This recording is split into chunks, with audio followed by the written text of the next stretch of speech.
يا أيها الذين آمنوا لا تقولوا راعنا وقولوا انظرنا واسمعوا وللكافرين عذاب أليم.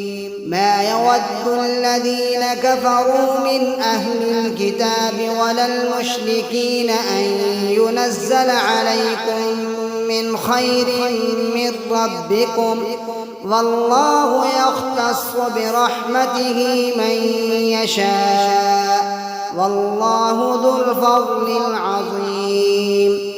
ما ننسخ من آية أو ننسها نأت بخير منها أو مثلها.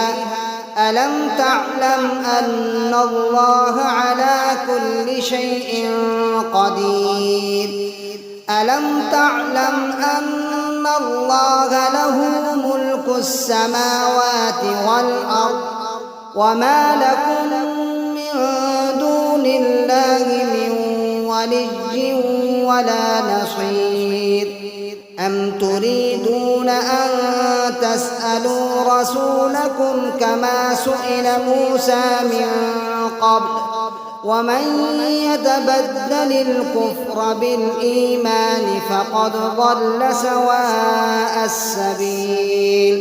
ود كثير من أهل الكتاب لو يردونكم من بعد إيمانكم كفارا حسدا من عند أنفسهم من بعد ما تبين لهم الحق فاعفوا واصفحوا حتى يأتي الله بأمره إن الله على كل شيء قدير. وأقيموا الصلاة وآتوا الزكاة وما تقدموا لأنفسكم من خير تجدوه عند الله إن الله بما تعملون بصير.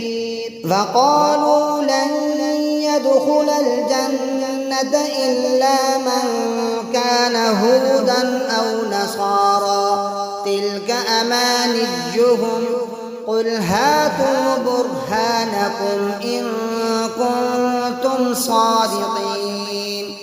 بلى من أسلم وجهه لله وهو محسن فله أجره عند ربه ولا خوف عليهم ولا هم يحزنون.